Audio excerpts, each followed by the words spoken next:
plaintiff, Rogers Jafarian, says he and the defendant were roommates, and he claims the defendant was extremely paranoid and often displayed odd behavior. Rogers claims during an argument the defendant assaulted him, and when he was arrested, he had mace and a 3-inch knife on him. He's suing for that assault and a security deposit. Defendant Kyle Singh says Rogers is the one who was strange and often kept to himself. Kyle claims on the night in question, Rogers came at him in a threatening manner, and when he pushed Rogers away in self-defense, Kyle slipped and accidentally head-butted him. He's countersuing for a bail bond, cleaning fees, and emotional distress. Start with you. July 2013, I moved in with Kyle Singh. I was living there for a while with him. I noticed odd behaviors, which was he has lots of paranoias, conspiracy theories. I think he believes in all of them. Give me some examples. Well, he's afraid of the sun, so he works at home and he doesn't want to go outside. He would never be gone more than 2 hours. He's a vampire. A day. Did he say why? Okay. I've never been afraid of the sun. I don't know what he's talking about. He's a liar and a violent person is what he is. Ooh, violent. I'm not All a right. liar. He makes his own soap. That's one thing. He won't use industrial soap, and he's ruining my clothes. Hey, can we use normal soap so it doesn't ruin my clothes? No, I wash it twice. I don't wash your clothes. I never washed your clothes. Yeah, how does he end up washing your clothes? He pours it in there, and then I do the laundry, and I pull out my black shirt, and it's covered with Gotcha. all this All right. stuff. I don't know who has these conspiracy theories, to be quite frank. Let me hear from you.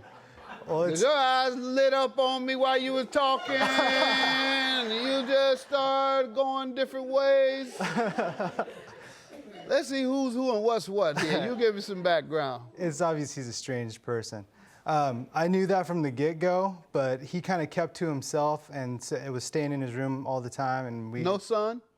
I didn't notice that. I didn't pay attention to what his life was because I had my own life. But he kept to himself, so I let him stay there, whatever. And he was very OCD. He did clean the house a lot because he's very OCD.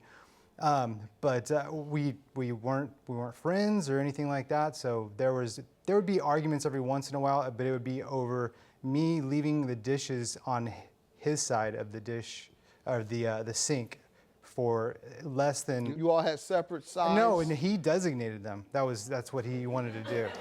I just wanted one empty sink to wash my dishes in. I mean, You didn't have different sides? there's two sides. He could have left it in this side, but he liked to leave it everywhere, and he liked to leave all his stuff everywhere. So you just said... And I like to clean, yes. Okay.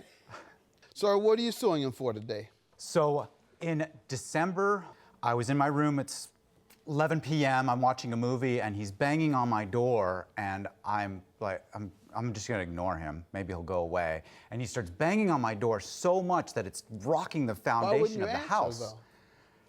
I was watching His music was Transformers. blasting. That's why I had to bang on the door. You were watching Transformers? Yes. You Yes, couldn't Your put it Honor. on pause?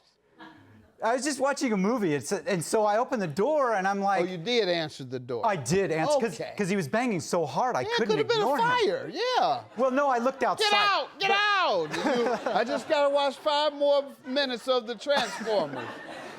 So thank God you did answer. The next day, I go down and I was like, hey, am I moving out? Is this gonna work out? What's up? And he said, What was he banging on the door about? I want to hear that. he said it was too loud. Okay. Oh, he's a drummer in a band, by the way. Okay. But the band doesn't come to the house No, and play. but Okay. I guess he didn't like the loud noise. I didn't like it for the other roommate here. You were blasting the music or the loud sound right next to her room, and she was sleeping. And so that's why I was banging on the door. I have an interesting testimony from her, as a matter of fact, about that. So March 30th, the day of the incident, I'm studying in my room. I've got to go to work in an hour or so. He's sending me text messages, confrontational text messages, because he doesn't dare knock on my door. About what? He said, I have the text message here, actually. Let me see it. Your Honor. Yes, sir.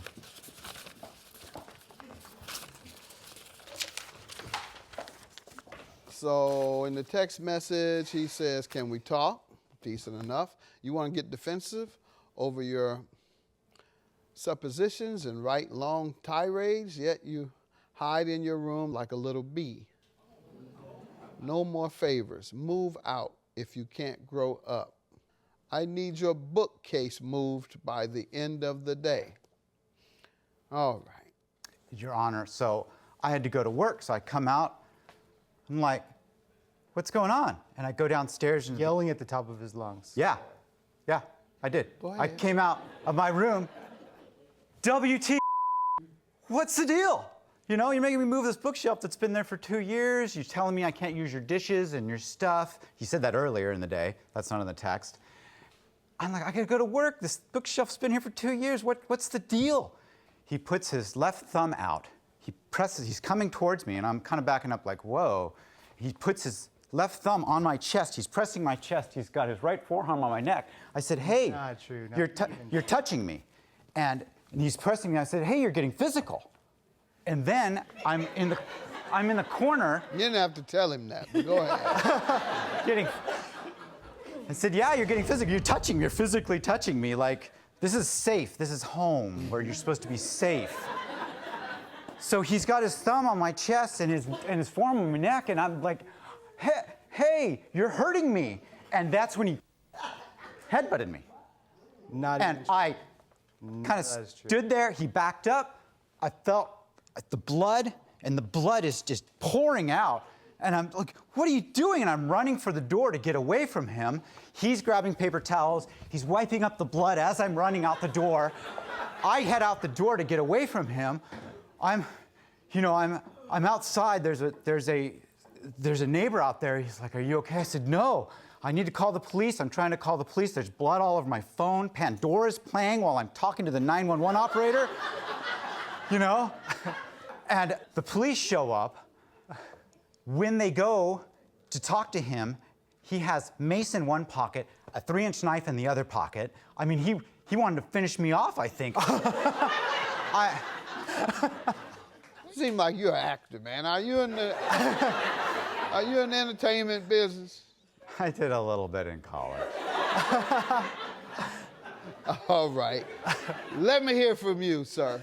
Okay, so what happened was he came out of the room yelling at WT, and I said, calm down, why are you yelling at me? I just said, I just want to talk to you. And he's yelling at the top of his lungs the whole time.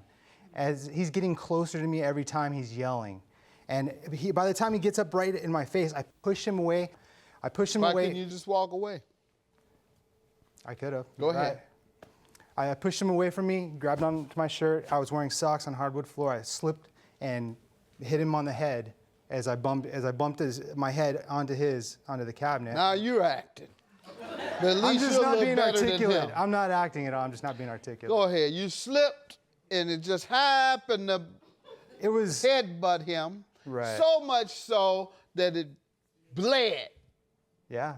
I didn't even know he was bleeding for. So that means you had a lot of force to right. your I fell slip. right. Yeah. Exactly. I didn't headbutt him intentionally. And the police came, and what happened?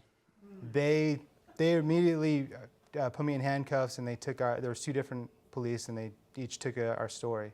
Do you have the report? I have the police report. All right, and the police took him in. Were you prosecuted?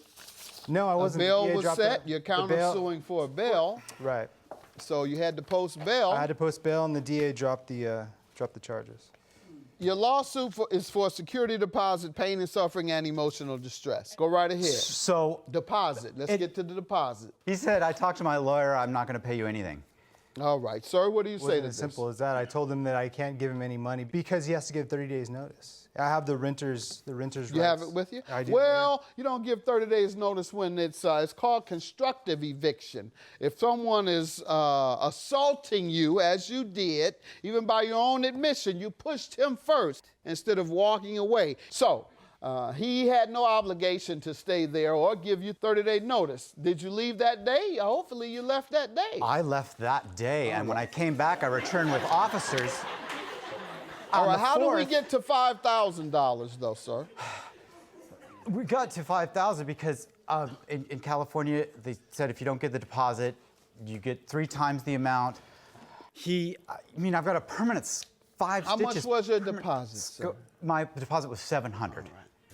Your counterclaim for $4,165, bail bond, cleaning fees, and emotional distress. How does he owe you? I suppose you think it was a malicious prosecution when he called the police on you?